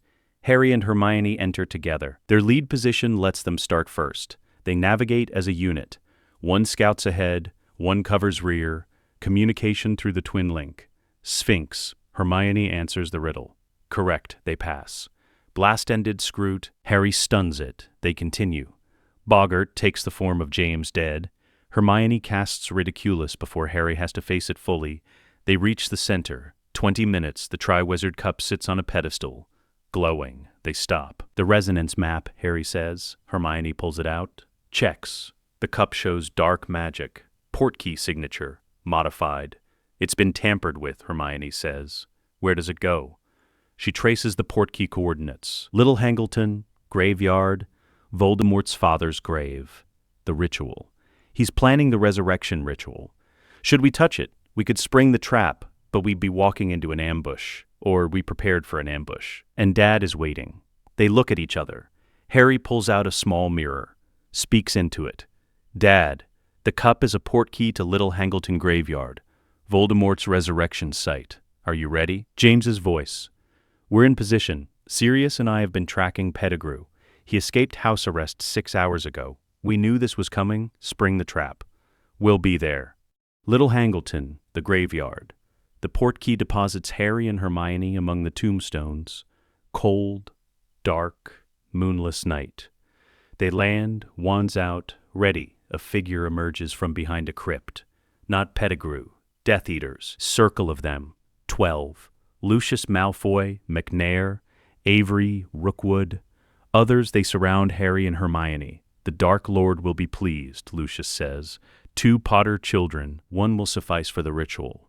Where's Pettigrew? Harry asks. Stalling. Dead. We killed him an hour ago. Took his hand.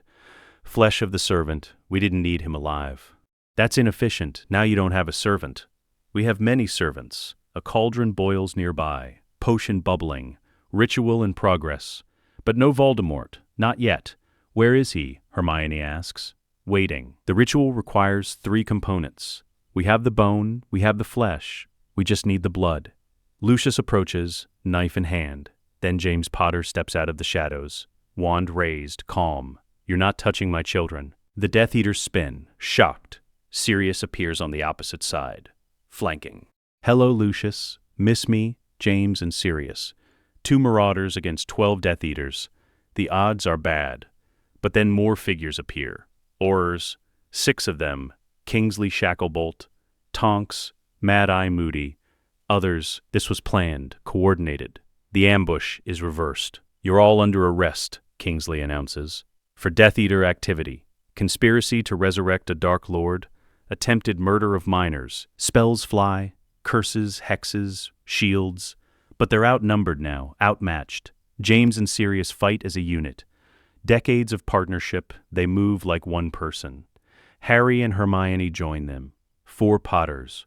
Coordinated. Devastating. The Death Eaters fall. One by one. Stunned. Bound. Disarmed. But then the cauldron erupts. A figure rises. Not fully formed. Weak. Unstable.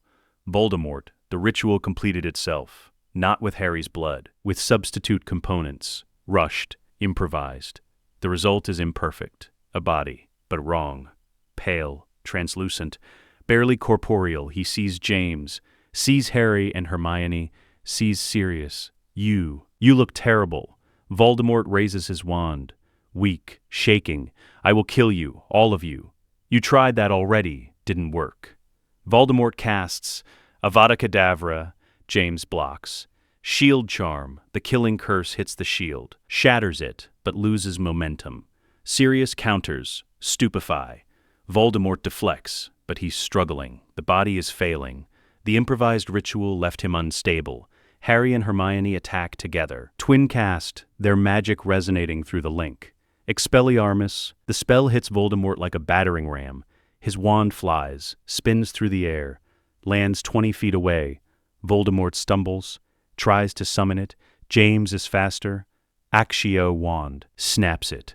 Voldemort screams, no! Without his wand, without a stable body, he's helpless. The corporeal form begins to collapse. This isn't over, Potter. I will return. Voldemort dissolves back into wraith form. Flees. The graveyard is silent. The Death Eaters are captured. Bound. Defeated.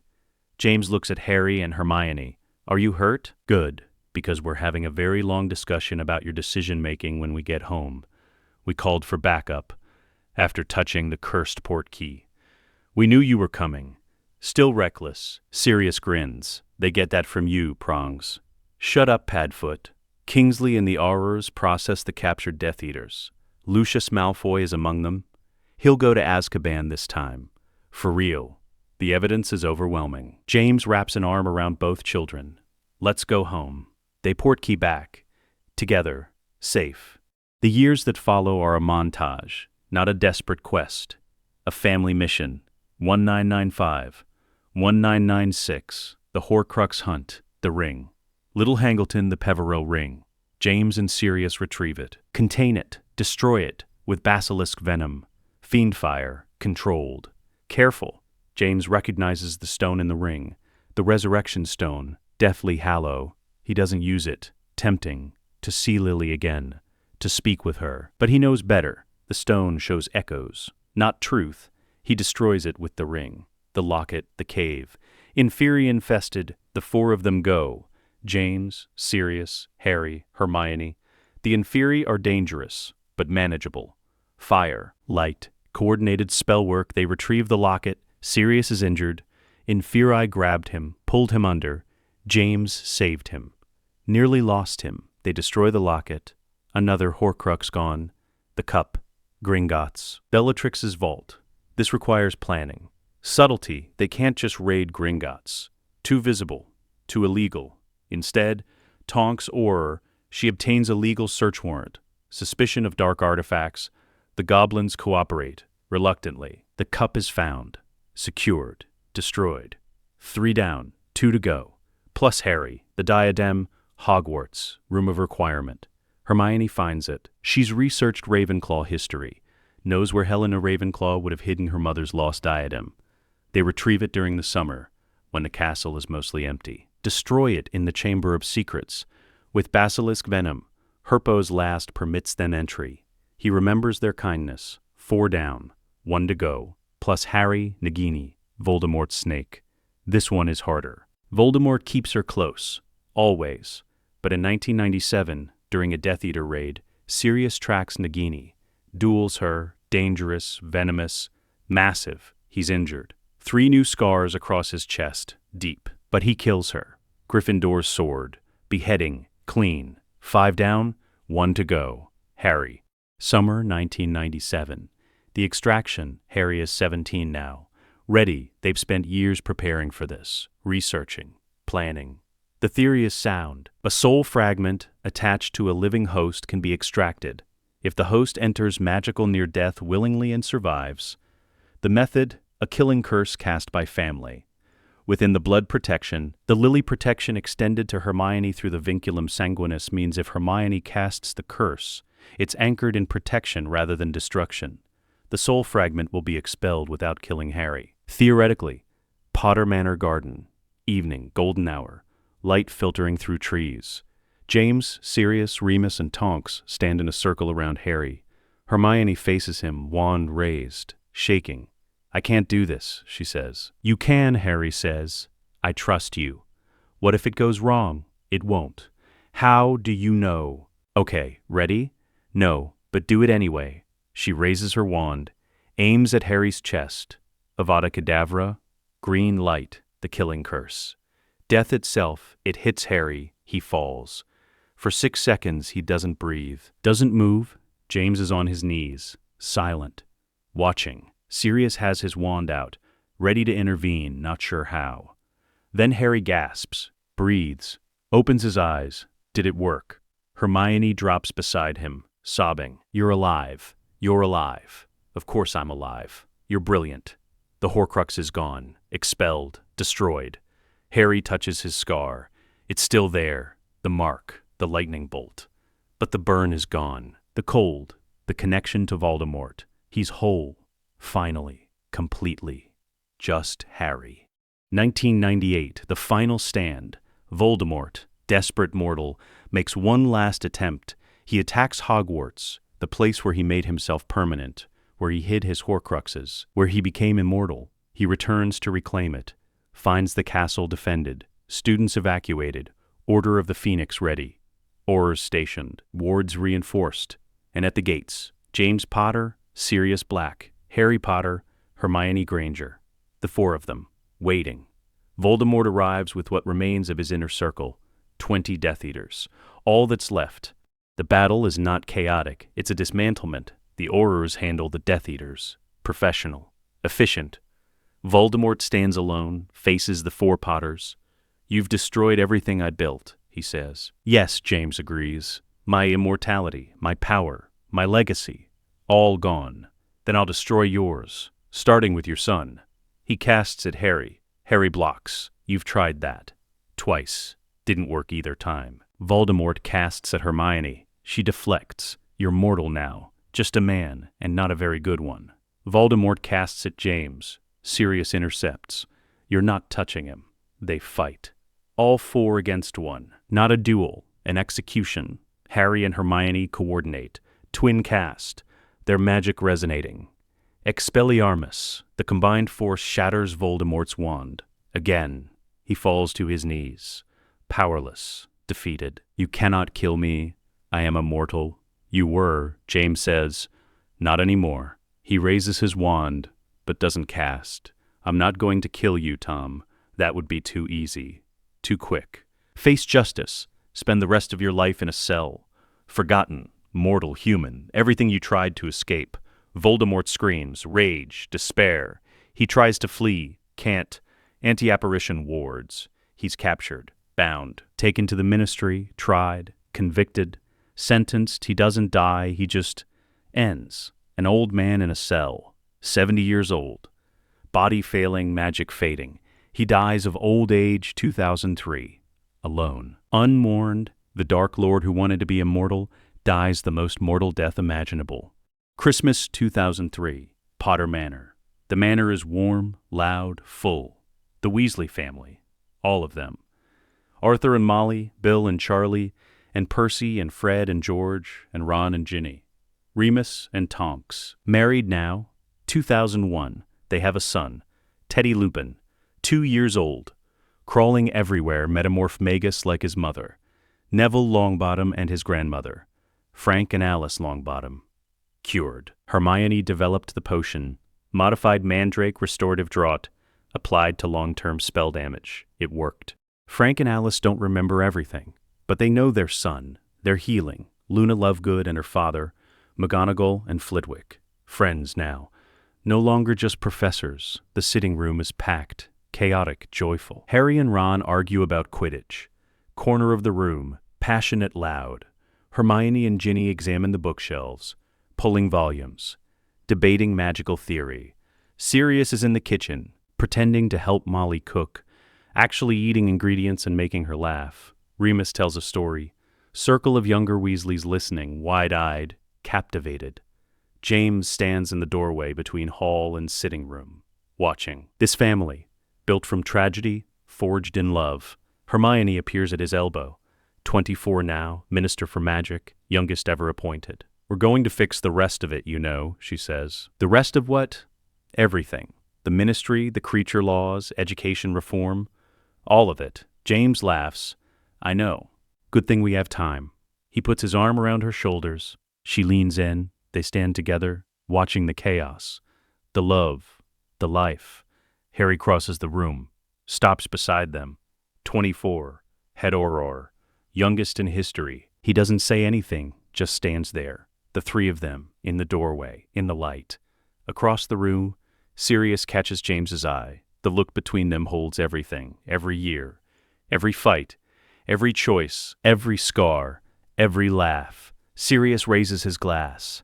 Mince pie in the other hand, James raises his cup, a toast, to Moony, to Padfoot, to Prongs, to Lily, always Lily, to the children who were supposed to be symbols and became people, to the family that was born from the worst night and became the best thing, to the heirs, mischief managed.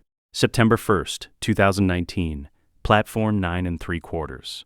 Harry and Ginny Potter, married 2007, strong partnership, 3 children, James Sirius Potter, Albus Severus Potter, Lily Luna Potter, boarding the Hogwarts Express. Hermione and Ron, married 2005, unexpected, perfect.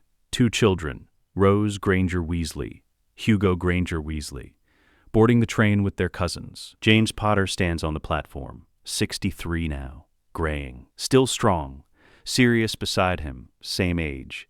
Less gray, more scars. They watch the children, the next generation. They're going to be fine, Sirius says. I know.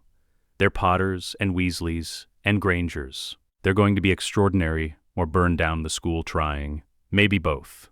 The train whistle blows. Final boarding. The children wave from the windows. James waves back. Hermione appears beside him.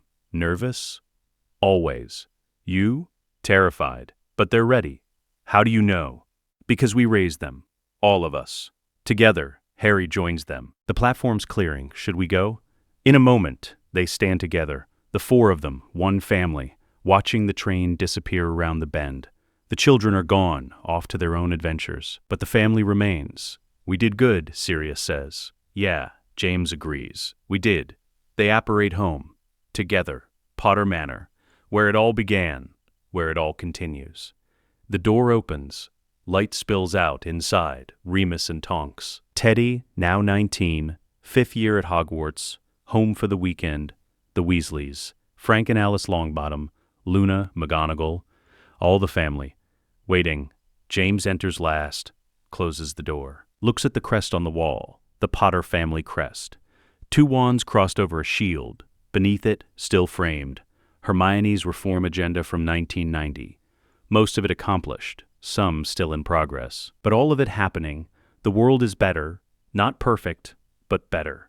And the pack endures. The camera pulls back, shows the house, warm, lit from within, a family chosen, built, protected. The wolf and the hawk, the stag and the dog, the star and the moon. All of it, all of them, together, always. Let us know what you'd like to see next. The end.